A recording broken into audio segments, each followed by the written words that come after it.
So we're gonna be pulled into a show soon. This came up pretty unsuspectedly.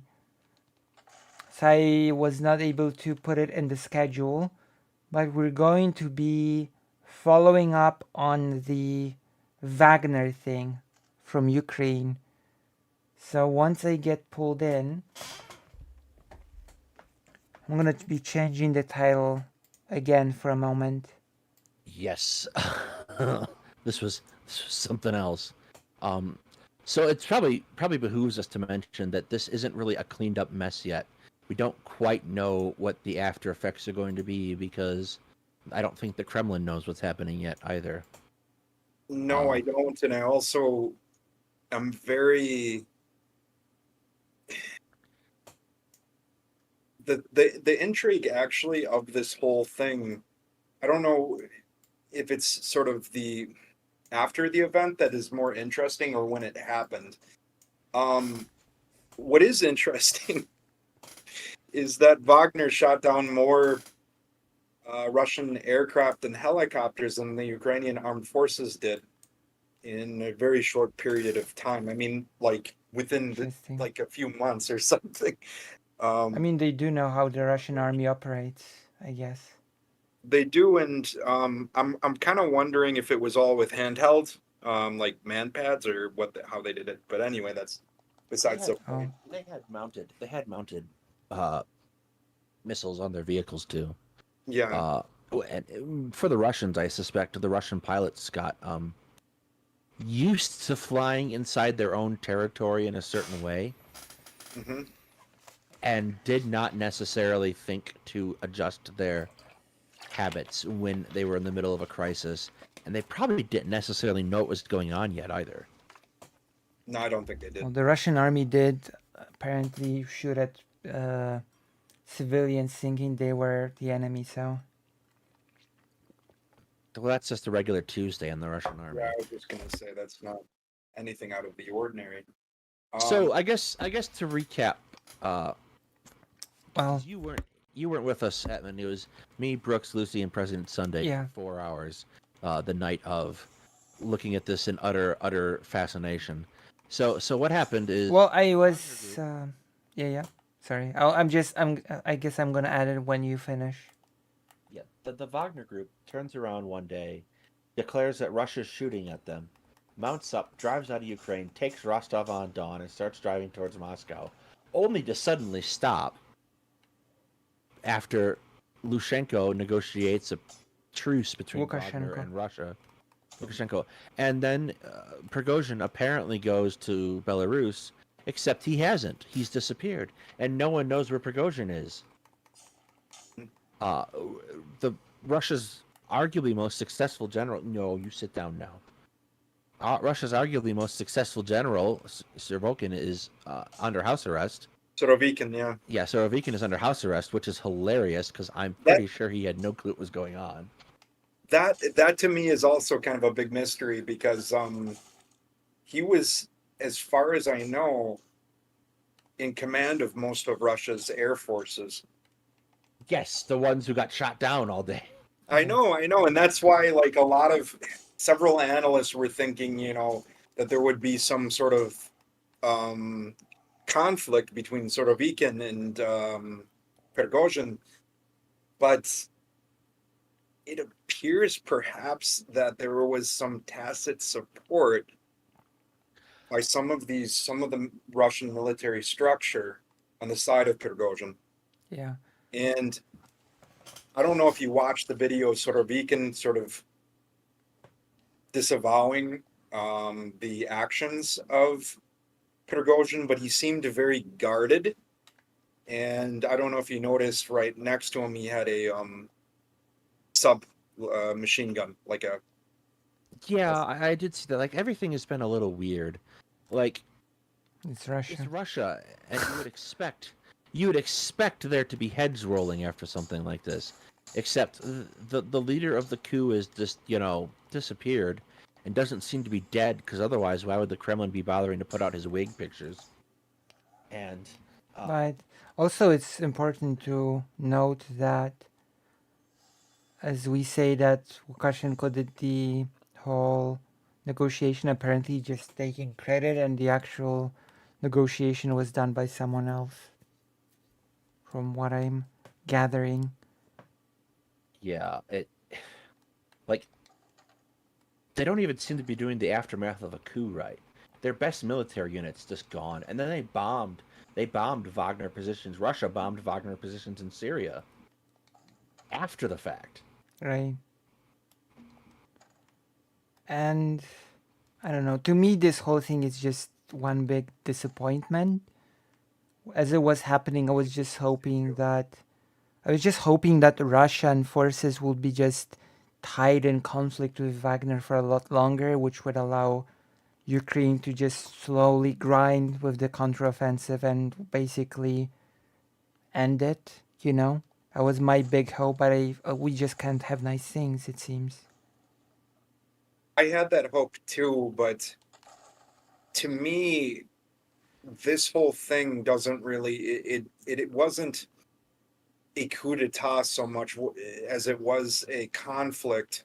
Yeah, I wasn't hoping for a coup d'état. I was hoping for a prolonged conflict. There was like, Conflict with Wagner and the Russian yeah, military. I was hoping that it would be like longer, I that it don't would think either by, side yeah, had the ability to do a prolonged conflict. No, you have most of Russia's force in Ukraine currently. Yeah, Russia was obviously panicking because they didn't have anything to stop Wagner with, and Yeah, Wagner that was probably another did. thing, that was interesting about this is I don't think that they had a whole lot to respond with. And Wagner didn't seem to have the supplies necessary to prosecute this to its finish. yeah. But No, it's no, who obviously. knows? Maybe I was hoping that Russia would just be forced to call some of its forces back or something like that. They did momentarily.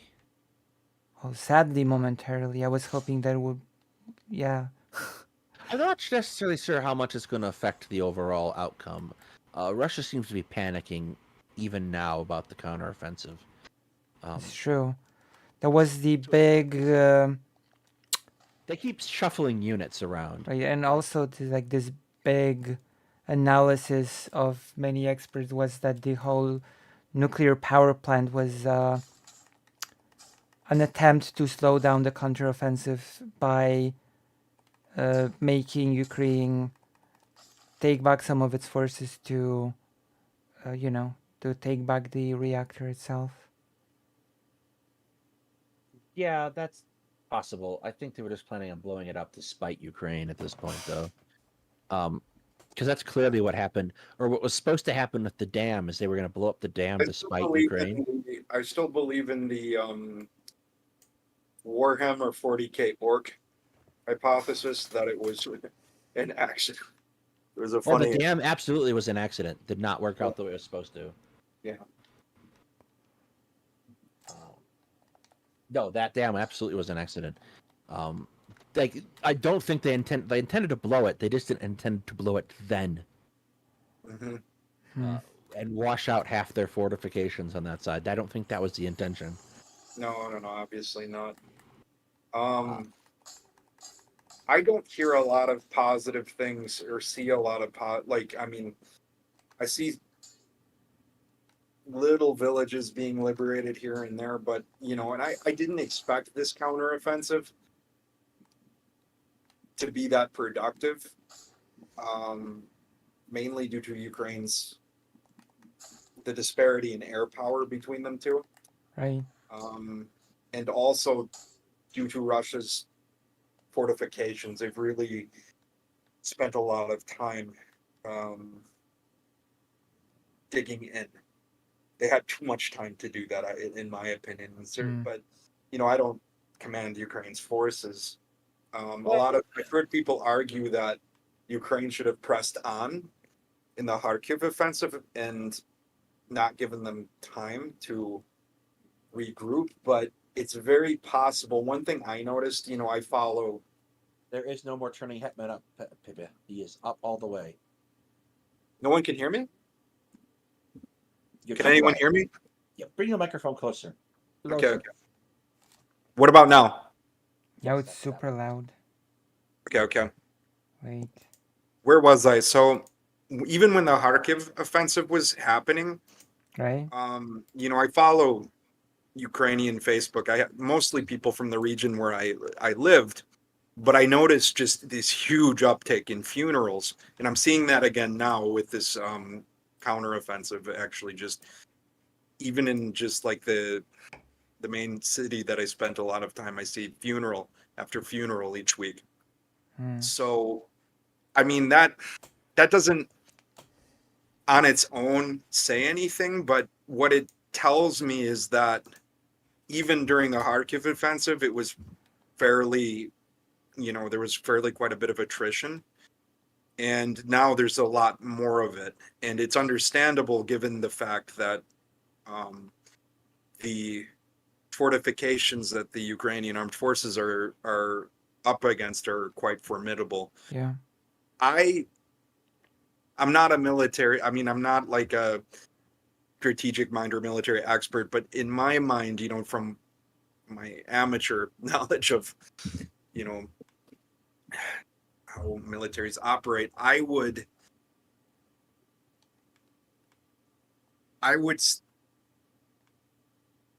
roll back the offensive, dig in, and build up a formidable defense, Hmm. and at the same time build up like stockpile artillery rounds and missiles and things like that to eventually hit Russian targets later on. Because to me, it just seems quite pointless at this point to continue this when it's not, it's unless there's something that they see that I don't. But I kind of have a feeling that this was sort of put on by Western pressure Hmm. to try to show something, and to, I don't think so. The thing you got to keep in mind about all of these things is the framework that militaries use for these things is they use shaping operations, decisive operations, and sustaining operations. So the idea of a sustaining operation is that you're building up combat power to do a thing, which is what they were doing all throughout the winter, as they were building these new units, training them, getting this new equipment, and getting it ready. And right now, what they're doing is they're taking operations that are shaping operations, little Right. pokes here and there, designed to poke a hole open in the line. And then when they get that hole, that's when they launch the big counteroffensive. Right, because from what I'm hearing from all the reports on this, it's sort of like a slow grind type of an offensive. Yeah, what they have is a huge. Ukraine still has a huge formation in reserve, waiting for the opportunity that they can punch through. Hmm. So it's not that it's not that it's going to be an easy job, but And they are moving forward. Like they are slowly but surely moving forward and reclaiming territory.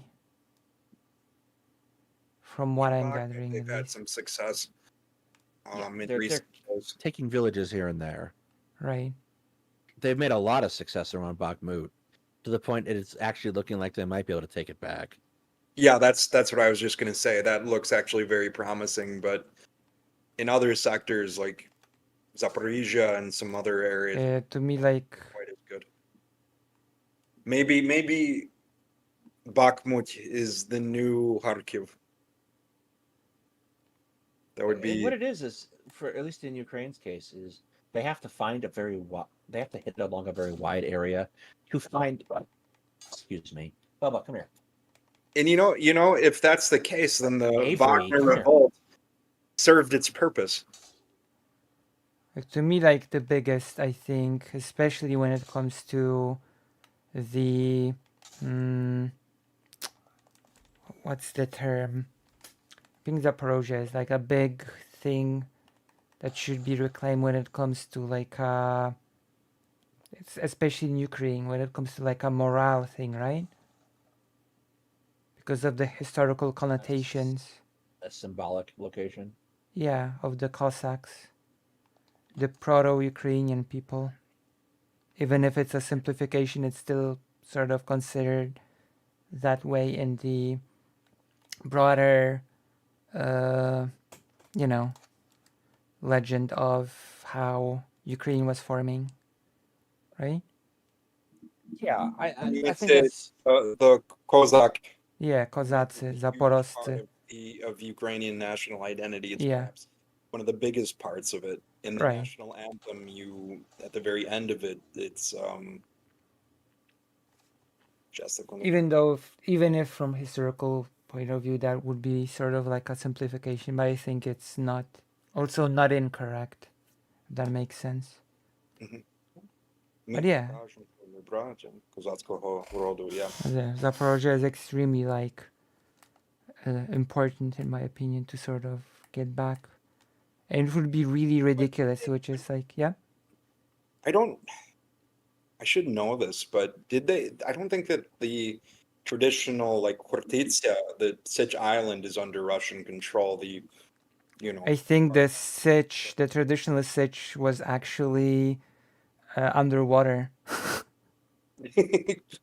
Yeah, because the dam sort of was built and it sort of just it swallowed up the traditional Sich terrains, I think, no?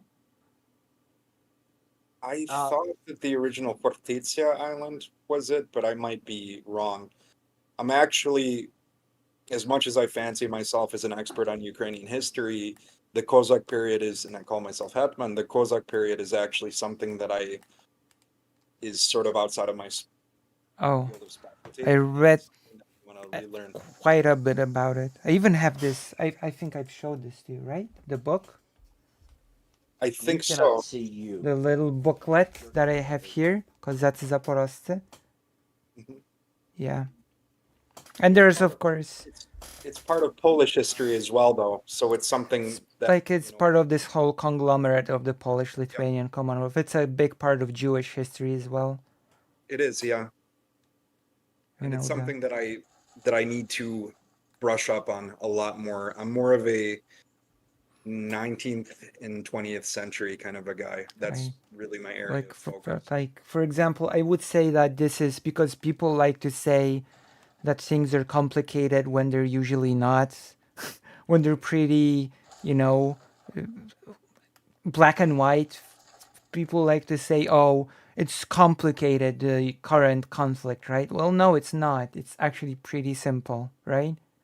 It is. Oh and God, yes. But we discussed it, you and I, last time you were on. It has a lot to do with actually, I think almost all of it has to do with sort of historical legacies and sort of like Yeah. historical narratives, competing narratives. And like Cornel West came out with his take on Ukraine the other day. who? American professor, Cornel West, I never he's thought much of Cornel West. I don't know why people like. I running don't for know if they're president. Who's mesmerized that? by his hair or something, but I never, He's I going never to could really lose. understand what he was an expert of, and I just kind of would see him on like Bill Maher and other things that I watched, and just be like, okay, Right. what is he doing? But I think His supposition is that NATO forced Russia to invade Ukraine. every Russian show says that. Every Russian show says NATO that. I guess NATO stuffed Russia in too short a skirt, or stuffed Ukraine in too short a skirt, and Russia just couldn't help itself. Yeah. But like That's Offensive line it's a really, it is a really stupid argument. but there's like I have this example of a situation that we can genuinely say was complicated, which was the famous Khmelnytsky uprising of the Cossacks, you know? I think that was a very, very complicated subject. yeah, because you Not had simple at yeah, because the Cossacks wanted to be like nobles, the nobles didn't want to agree, and I'm giving a simplified version now. So like there was at the higher end of it, but it also had a lot to do with it had a lot to do with All right, I'm gonna take this dog out. You guys keep going. oh my goodness.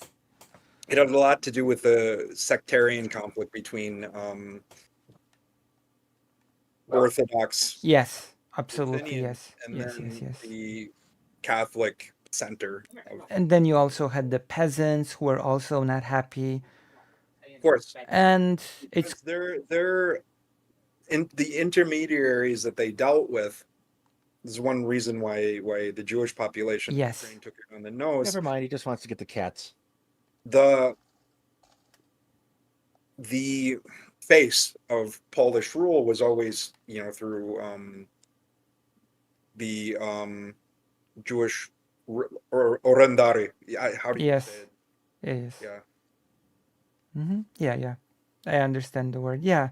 And because Jewish people had a pretty um, specific relationship with the nobility, which allowed them to uh, get land and to sort of have peasants under them, hmm which made peasants see them as basically tyrants at the same level as nobles, hmm which meant that they did a pogrom when there was the uprising. There's a, oh my God, I forget his name.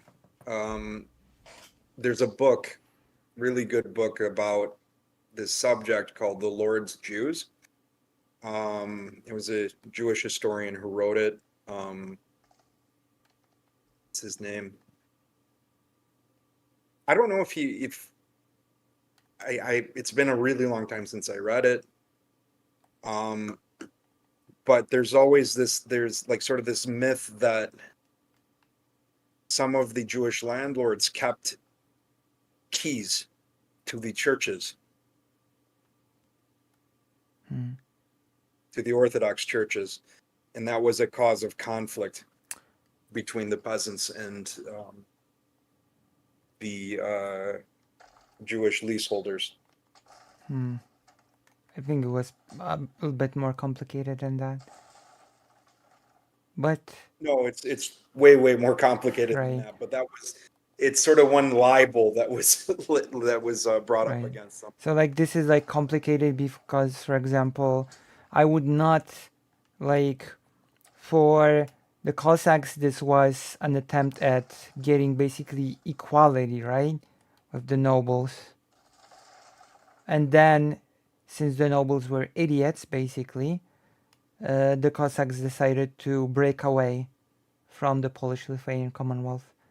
And then later also saw that Russia was basically a tyranny, so tried to do the Hadzicki thing to create the Polish-Lithuanian, Ruthenian Commonwealth.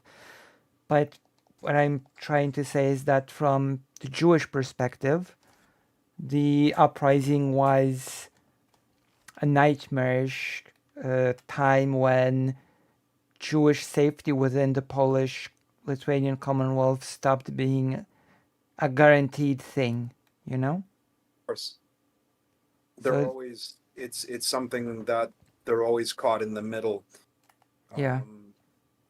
A similar situation, actually, I would say even in many ways a worse one, was the so-called Russian Civil War in Ukraine. Yeah. Yeah. They're essentially caught in the middle. The first one. The first one. I am not. Yeah, I'm not entirely certain how to classify this as a conflict yet. I don't This think it is, was yeah, necessarily. this is something altogether different. It was more of a kerfluffle than anything else. True. Yeah. Because it was over very quickly, and I sometimes, I think in my head, I'm like, okay, Putin wouldn't dare lock up, poison, or kill his most tactically competent generals, and then I think, oh yeah, absolutely he would. And 2 years ago, Putin might not have. Now he's in deep shit. I mean, it's basically a historical precedent in Russia to just purge all the higher ups in the army. yeah, he has a precedent with. What it's mostly been, though, so far, has been a merry-go-round of commanders, because Ukraine is purging the Russian generals just fine. I mean, that is famously cited as a big reason why the USSR was caught so off guard when the Nazis attacked, because Stalin did a big purge of the military command. Created the officer corps of the Soviet army, and that Yeah, also he was really demoralizing. That and the the experience of collectivization and all of these years of terror in the 1930s, that demoralized the you know rank and file as well. yeah, there was also the problem of they just turn around and go, we have uh 3 million Russians, Germans on the Soviet border now. What should we do? Nothing. They're our friends. Yeah, basically there was like, June rolls around and they annihilate the forward Russian lines because they didn't take precautions. well, there's also when they did attack, like just Stalin basically thought there was a political stunt. So Yes, Stalin stuck his head in the dirt for a good couple months there. There is some parallels that I see between Putin and Stalin. I think that Putin, largely one of the reasons why he started this is because he had his head in the sand. Allegedly, he never like he didn't he was very limited. He limited himself by choice the information that he would take in, which was mostly from his yesayers and then also from I forget what news he listened to. And that's really it's kind of like you don't have you're losing money in your bank account, but you don't actually like want to check it because you're afraid of to see what it would look like. I mean, I'm yeah, sure that people in the FSB or military intelligence, I'm sure that Russia had some agents on the ground in Ukraine. Actually, we know that right. they did. And unless all of them were just saying or selectively choosing what, they hear from people, I mean, I could have told them from my experience on the ground in Ukraine that an invasion wouldn't have worked, especially at the time where they were at the time when they were planning it. And the thing about Ukrainians too is you can go to a place to a person at any given time and say, "Hey, how would you feel if I know that you really don't like this government. How would you feel if the Russians came and removed it and they're your brothers, they'll take it back." And some people will say that, yeah, I'd really want that. And then when it happens, they don't really, you know what I mean? Whoopsie. It's kind of like the cynicism of Ukrainian cynicism that is very strong because I mean it here in the West, like we talk about Ukraine, I think with very rosy colored lenses, and not a lot of people, especially even like analysts, like some analysts that I know, some scholars that I know, um, big scholars, like big people in Yeah, the field, when they go to Ukraine, they go and visit their like academic friends, and they go to major cities, and they might go on like a very small tour mm-hmm. of like a village, maybe have some shashlik with their academic friends and discuss all these topics about EU ascension and all this BS. But none of them actually go into like, a Ukrainian village, you know, or one in Kiev region and talk to someone. That's beyond below them. And Right. that's why I really don't like some of these people because they don't get Ukraine. Um, Ukraine, in my opinion, doesn't need either Russia or the West. I think that Ukraine is great in its own capacity. It has its problems, but they can certainly improve those. I am not like a very Eurocentric person in that regard, but yeah, I just find a lot of, especially those who are not Ukrainians within Western academia but are Ukrainian scholars, a lot of them just don't get it. They really don't. And I say that, and people are going to be like, "Oh, Edmond, you don't get it." But I mean, I spend a lot of time in, small towns in Ukraine and in, particularly in parts of Ukraine that were not well off economically. Most of it isn't, but the places that I spent time in were really kind of left behind economically. So, I don't know. In any case though, yeah, I could have told them that an invasion wouldn't have worked. Oh, And I'm pretty sure that their intelligence knew that. But yeah, I just don't.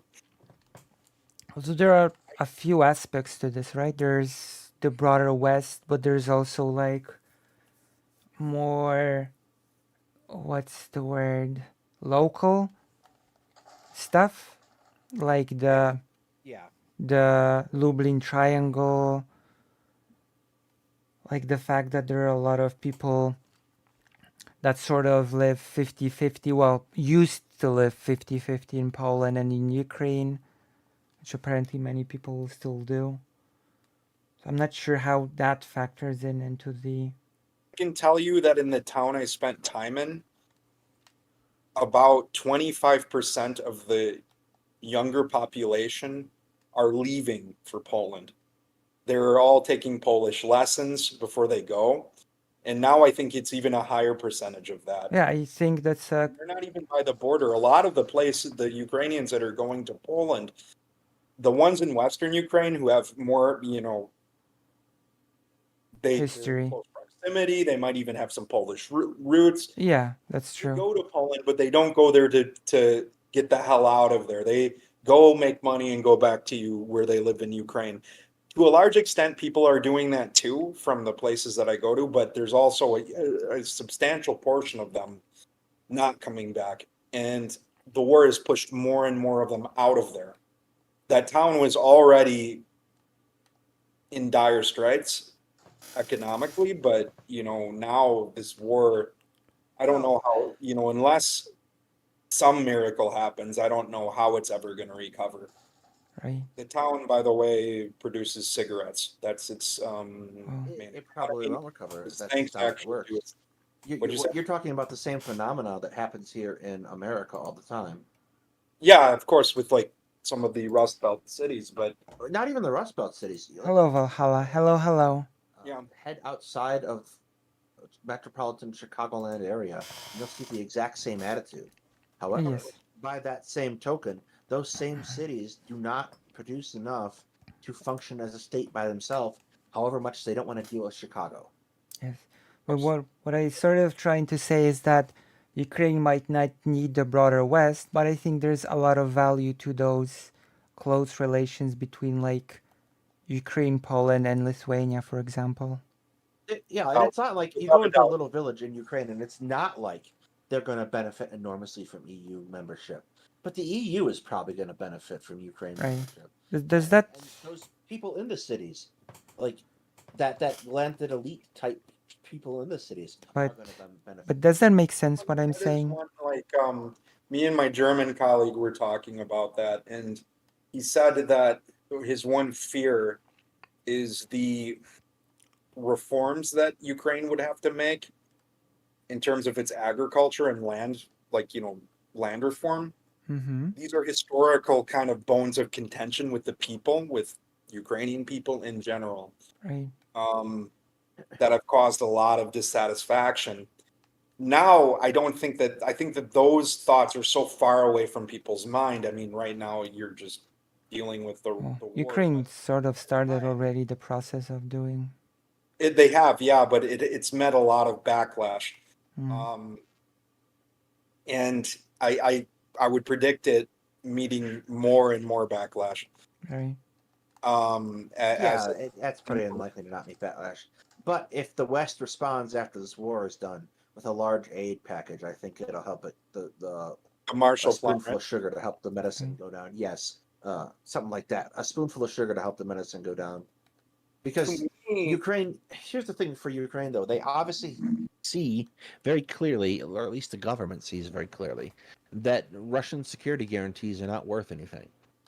they're not. So they understand that they need NATO, and if they need NATO, they might as well use the rest of the benefits of the EU.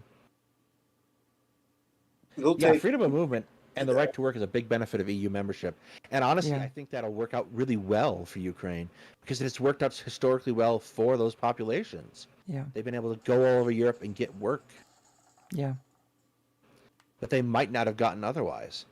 So, like, I'm actually a huge fan of the EU overall. I think we should do that with Canada and Mexico. It'd be a huge boon to all three countries.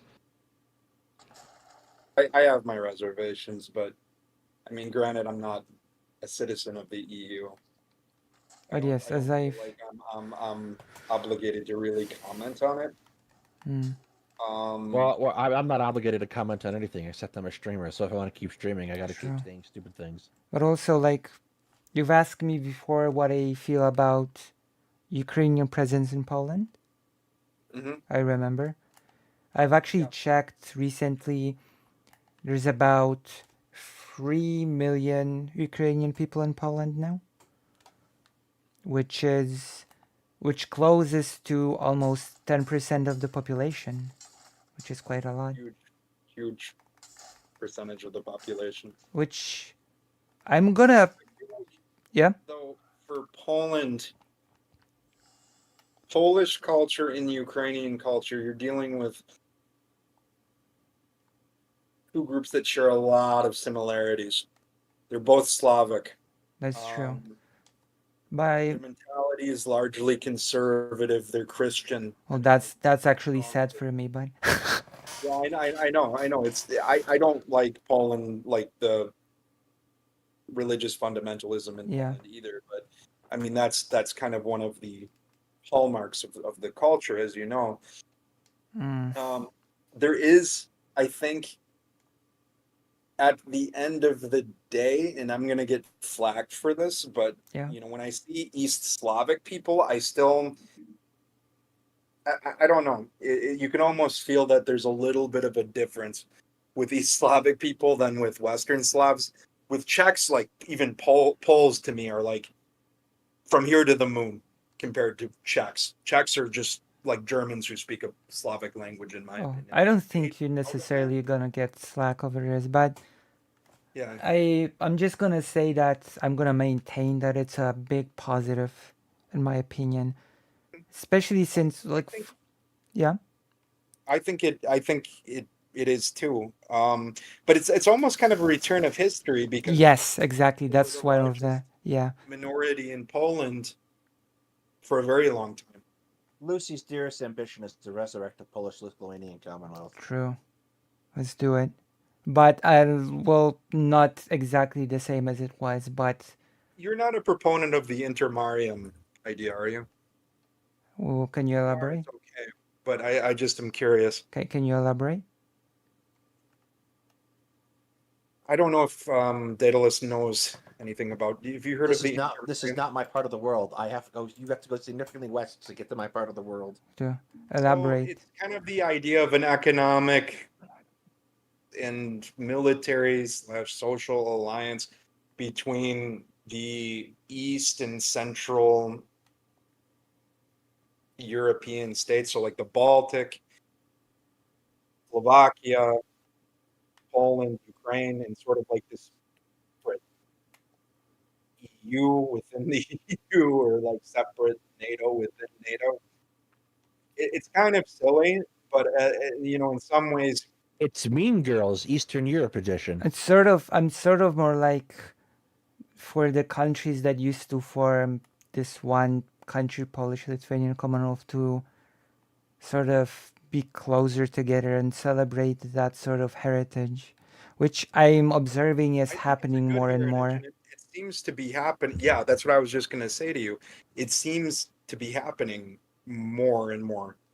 It's Um, like I'm really glad that the consensus is moving away from treating it as Poland, which is Yeah. incorrect, and more like the Third May Constitution was.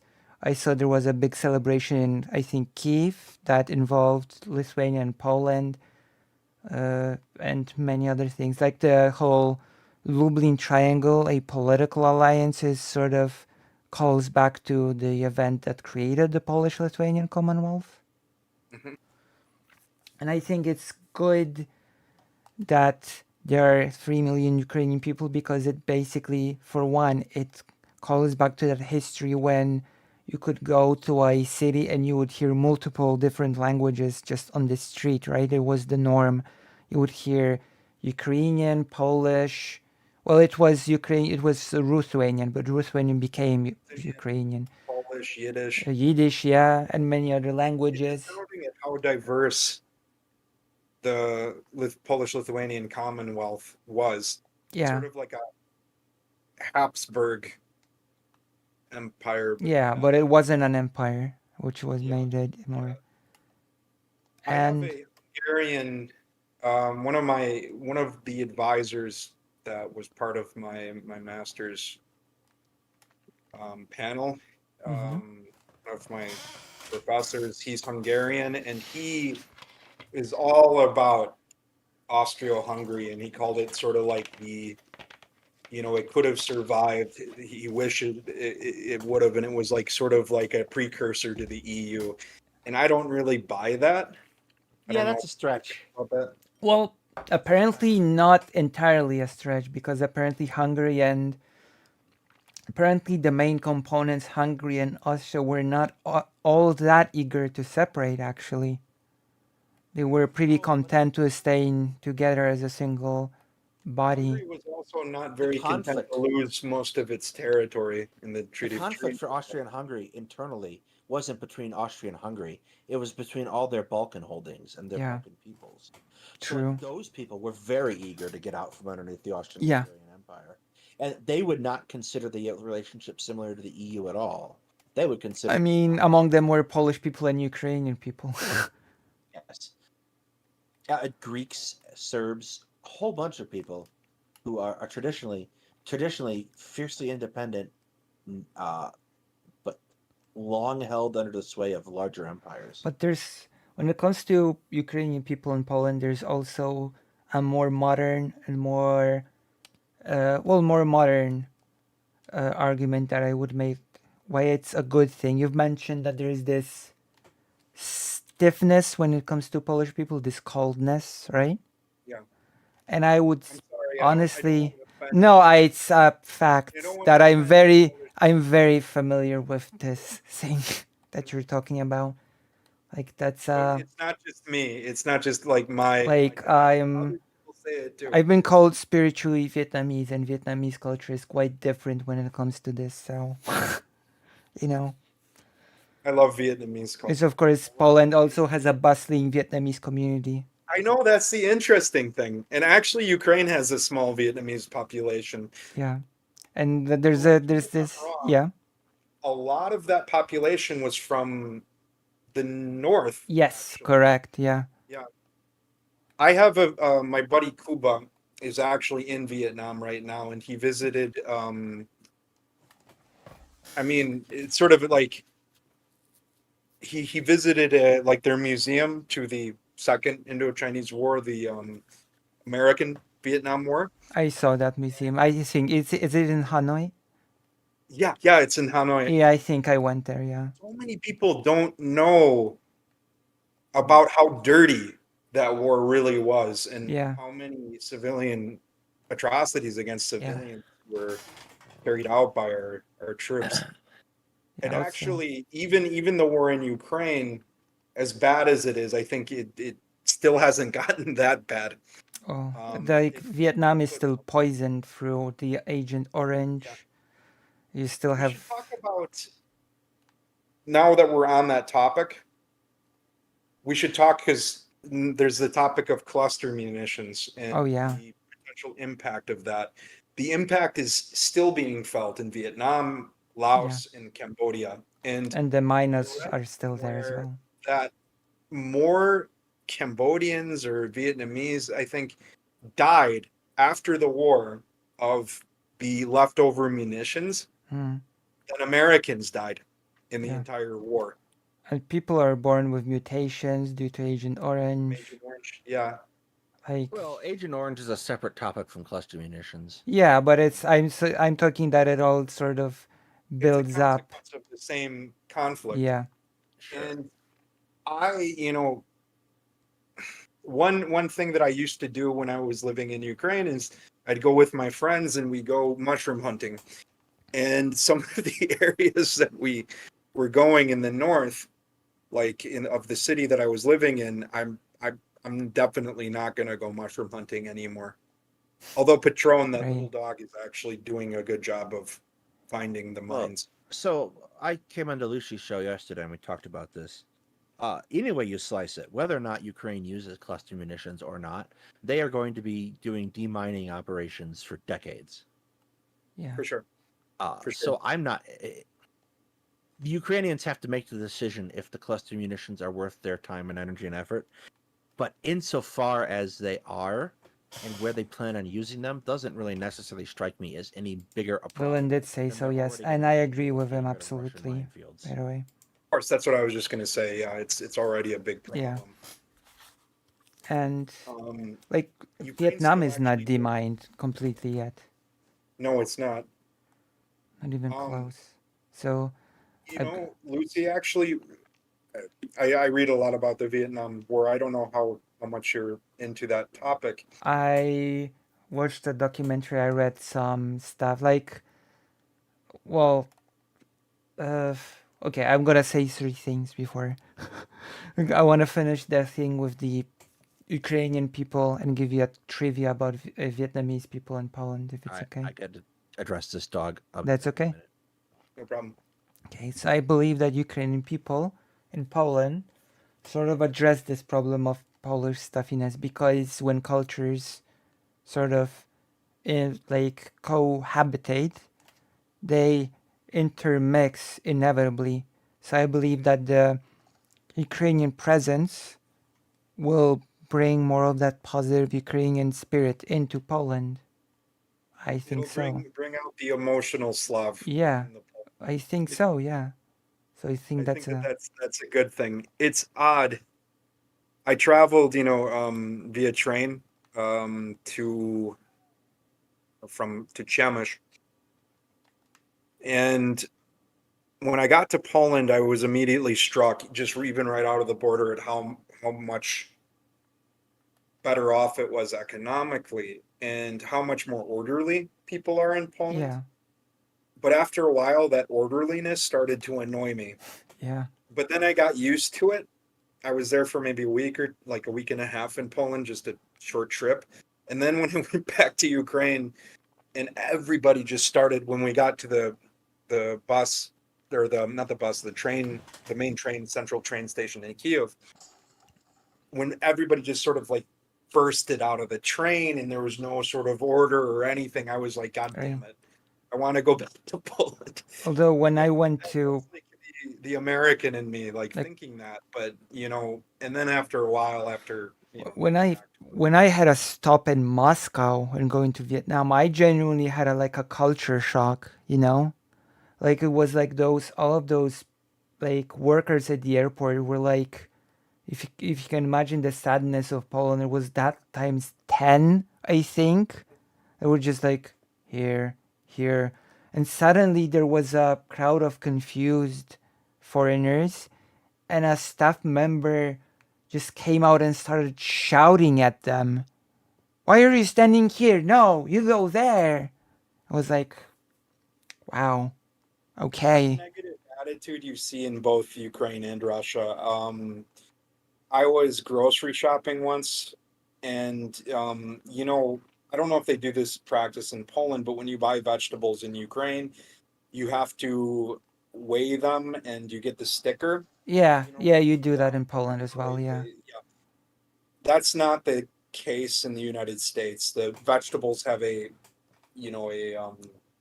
set price. Oh, that's no. Pick them up. Like it's either you weigh it yourself or the cashier will weigh it, if that's a thing. Cashier, sometimes some places they're weighed on the scanner or whatever it is. But Yeah. a lot of places just they know the value of tomato, so they just No, type in that in value. Poland it's always weighed. whether it's the cashier or you have yourself sort of do it yourself thing, it's always weighed. Yeah. So anyway, I didn't know this, and I go up to the cash register, and the person immediately yells at me. And you can just tell how miserable a lot of people are in their jobs in Ukraine. Like, It's the same in Poland. Yeah. yeah. In Russia, when I was in Kaliningrad, I felt that at the airport too. But I can't say that it was much stronger than what I felt in Ukraine in that regard. Um, a lot of people there, even before this war, were very miserable. Mm. And it just has to do with the economic Yeah. situation and just their lives. You can see it. I'm a caseworker for Ukrainian refugees, and I'm amazed. I have some clients that are a little younger than my parents, and my Yeah. parents are approaching their late 60s. It's just like my mom. Yeah.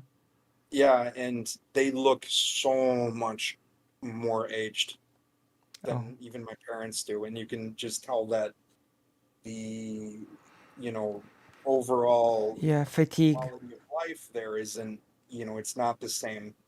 There's a huge disparity. Yeah. um I have a feeling that Poland, though, since you know independence, has its quality of life is reached a much better level. I do Oh. know, though, that alcoholism and certain things are still a big problem. It's a big in Poland. Yeah. The Yeah. alcoholism. Yeah. um Yes. but yeah. And also you And have the bustling Vietnamese community, as I've said, which I've been so called by my best friend a spiritual Vietnamese person. I But love. I'm not sure if you've known this, but during COVID, during the height of COVID, the Vietnamese community actually did like a big thing. It was talked on the news everywhere Mhm. that the Vietnamese community sort of did this whole mm, action slash program slash initiative. That's the best word, initiative, where they cooked worm food and sew masks for medical workers and drove around hospitals and shared the worm food and masks of the hospitals Oh, because they said they wanted to was there that they felt like they said we feel like a part of the community and we want to contribute to it. was there any sort of racist backlash to them? Actually no, it was just, at least in the media, it was just praise across the board. It's like they said, yeah, we feel like we're part of this country, we feel like we want to contribute to the community. Yeah, you How know. many? How big is Poland's Vietnamese population? Uh, it's not super huge. It's in the thousands of people. Mhm. Yeah, I know that, though, in Warsaw there's some really good restaurants, like Vietnamese. yeah. My friend started one, Awesome. If like I go to genuine. Warsaw, I'd like to. Yeah, he started Southern Vietnamese cuisine. Mhm. As there's like the most interesting thing about Vietnam is that there's the north, there's the south, and there's the center, which is totally Yeah. different from the north and the south. The central is the Central Highlands. It's like the mountainous area, right? And yeah, the language is very different from the north and the south. The north and the south are pretty similar language wise, and the center is totally different. Which I Have you ever found. read about the Hmong people, or they call them in French Montagnat, I No, think? no, no, no. They're an ethnic group that resides in Laos, southern China, I believe, Vietnam, and they were trained by U.S. Special Forces, sort of to act as like guerrillas and insurgents. They were trained by the Green Berets. Right. Daedalus probably knows about that history. I know about the operational capacity of the Green Berets. Yes. Mhm. One day we should just sit and just unravel all of American Special Forces. That would be a great episode. We Uh, got to do a really, really I have to actually reread that Nutcase's book a little bit before we do our episode tomorrow. Yes. Well, that's what I'm going to be doing tonight after I finish decompressing. But I believe like Vietnam is a really great place, even though I don't super agree with the politics of the system that is there. As a country, it's really amazing. The astounding thing is, like, Vietnam too is on the up. It's a fastly growing economy as far as I Yeah, know, and it is. um, Yeah, it's kind of like I feel like, I mean, it got to a good spot even without, you know, it got to a good spot. I think that there's a vast, I don't know, you probably know more than me, but Vietnam and, like China, even though they hate nominally each you have other. Vietnam Vietnam hates Communist China. Party, Yeah, I think Vietnam didn't really follow completely a Chinese model, that their economic model is different. And yeah. I Well, don't not know if, only that, but China tried to invade. oh, in 79, yeah, Yes. that went worse than even Russia's invasion of Ukraine. Yeah. Well, Ukraine is a pretty historically resilient country to invasion. Like, Well, so is Vietnam. You got to figure they resisted the yeah. Japanese, the French, the Well, Americans, and then the Vietnam Chinese. even more Basically so, back to back actually. to back to back. Viet, China, in a month, I think that was like a month long campaign in 1979. And yeah. then they basically, they went in, they got ambushed by Vietnamese They irregulars. caught a case of the DMBM flu. Yeah, and But then they burned a bunch of bridges, literally burned a bunch of bridges, destroyed a bunch of bridges, and burned some villages, and withdrew in saying that they taught the Vietnamese the lesson they needed to learn. it's important to note that Vietnam also kicked out the Japanese army without outside help at the end of World War II before the whole Vietnam War Yes, debacle. they kicked the Japanese out, the French out, and then the Americans out back to back to back, and then shortly thereafter the Chinese. Yeah. Mhm. And it's also important, like, Vietnam really, let's just say, dislikes China.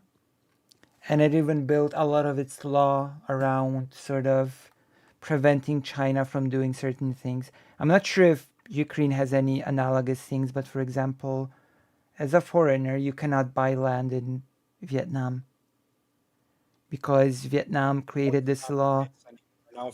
Now foreign people can own land in Ukraine, but for a while, as I understand, that was the case. Yeah, Um, because Vietnam does not want Russia to just buy Vietnam piece by piece.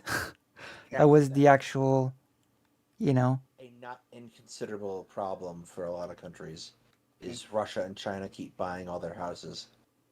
So well, you, people, yeah.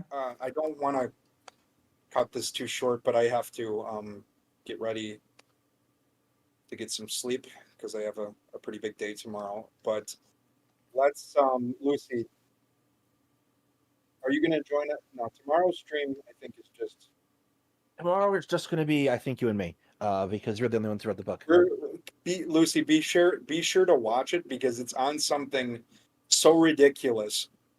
And I knew about this for a while, and I showed it to Daedalus, and he agreed to that we do a review. It's basically What If Altist, before What If Altist, and Oh God. more like What Will Happen ist. I don't know. It's what if Altist if he got stupid stoned and went up into the woods to write his manifesto. Oh no. Oh my that'll be God. Tomorrow, probably the same time. We'll make a final decision on time. All right. Uh, Tomorrow's my day off, so I'll be able to watch it. Yes, you have a schedule now. Yeah. We're proud of you. I'm very proud of you. Streaming for But 12 you hours a day. enjoy your work more than I am. enjoying True. mine right Although it's 5 a.m. already and I still have to finish a thing. So maybe not. Yes. So, are you trying to check in on Chud Logic's mental health? Yes, I already Not started. mentally healthy. Job done. Done. No, I have to do a diligent work. What if Altist mentally healthy or no? I No. think he's just mentally deficient. I don't think he's. Someone needs to give that kid a hug. I know. It's not going to be me though. Someone needs to. Someone needs to give him some books. He supposedly reads. last Destiny time said that he is well read, and that he destroyed Vosh would with his Destiny know? knowledge. Why doesn't he just go to his local public library? I mean, And yes, Waterfall has did an episode on the Polish-Lithuanian Commonwealth as well. did he really? Of course. Yeah, in which he I got said, an idea. I got Yeah. an idea, and I'm proposing it. We're yeah, gonna watch that episode yes, with you, Lucy. nice. Like one of the gems he said was that It has to be on a Sunday that I don't work the next day. We'll figure this out, and Alright. I am going to drink while this happens. I think I actually did drink once while watching Waterfall has or some All other. of us should have a drink, maybe some scotch, and then watch What If Altist, and All just of us are going to get liver poisoning. not even go on tangents. But I'm not sure if I should drink. My liver is taxed with the hormones. Yeah. All right. But before you go, I have to tell you one of the gems of wisdom of Waterfall Hest.